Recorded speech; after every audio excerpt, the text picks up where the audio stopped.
முல்லை பெரியாறு அணை பகுதியில் போதிய பாதுகாப்பை உறுதிப்படுத்தும் வகையில் அங்கு மத்திய தொழிலக பாதுகாப்பு படையை அனுப்ப மத்திய அரசுக்கு உத்தரவிட வேண்டும் என்ற தமிழக அரசின் கோரிக்கை தொடர்பாக மறுசீராய்வு மனு தாக்கல் செய்ய தமிழக அரசுக்கு உச்சநீதிமன்றம் அனுமதி அளித்துள்ளது.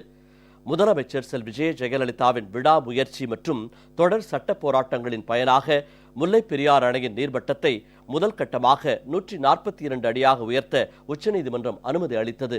இந்த நடவடிக்கையை கண்காணிக்க 3 அடங்கிய மேற்பார்வை குழு அமைக்கப்பட்டது.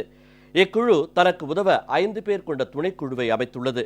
கடந்த 2014ஆம் ஆண்டு நவம்பர் மாதம் 17ஆம் தேதி முல்லை பெரியாறு அணை பகுதியில் தமிழக பொதுப்பணித்துறை அதிகாரிகள் கேரள சட்டமன்ற உறுப்பினர் மற்றும் அடியாட்களால் தாக்கப்பட்டனர். அப்போது அங்கிருந்த கேரள போலீசார் பாதுகாப்பு அளிக்காமல் வேடிக்கை பார்த்தனர். இதனையடுத்து முல்லை பெரியாறு அணை பகுதியில் மத்திய தொழிலக பாதுகாப்பு படையை நிறுத்த உத்தரவிடக் கோரி அதே ஆண்டு நவம்பர் 19ஆம் தேதி தமிழக அரசு சார்பில் உச்சநீதிமன்றத்தில் மனு தாக்கல் செய்யப்பட்டது. இந்நிலையில் தமிழக அரசு சார்பில் உச்சநீதிமன்றத்தில் கடந்த ஆண்டு அக்டோபர் மாதம் புதிதாக 2 மனுக்கள் தாக்கல் செய்யப்பட்டன. ஒரு மனுவில் முல்லை பெரியாறு அணை பகுதியில் தமிழக பொதுப்பணித்துறை அதிகாரிகளுக்கு உரிய பாதுகாப்பு வழங்கப்படும் என்று கேரள அரசு உச்சநீதிமன்றத்தில் உறுதியளித்திருந்த போதிலும் அதன்படி செயல்படவில்லை என்று குறிப்பிடப்பட்டுள்ளது.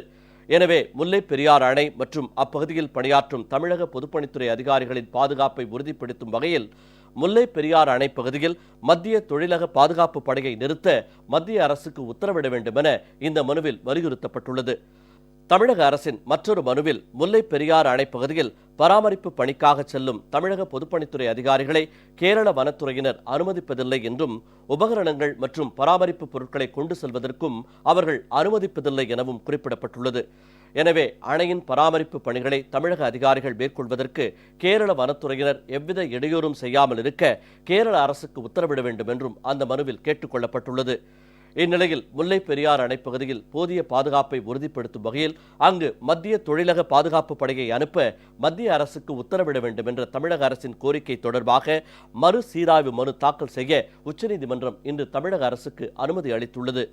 முல்லை பெரியாறு அணை தொடர்பாக உச்சநீதிமன்றம் ஏற்கனவே பிறப்பித்துள்ள தீர்ப்பின் மீது மறு ஆய்வு மனு தாக்கல் செய்யவும் அனுமதி அளிக்கப்பட்டுள்ளது.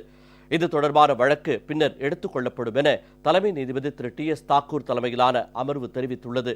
முல்லை பெரியாறு அணை பகுதியில் கேரளா புதிய அணை கட்டுவதற்கு எந்த அனுமதியும் அளிக்கப்படாது என மத்திய அரசு ஏற்கனவே திட்டவட்டமாக அறிவித்துள்ளதால் இது தொடர்பான வழக்கை உச்சநீதிமன்றம் முடித்து வைத்தது.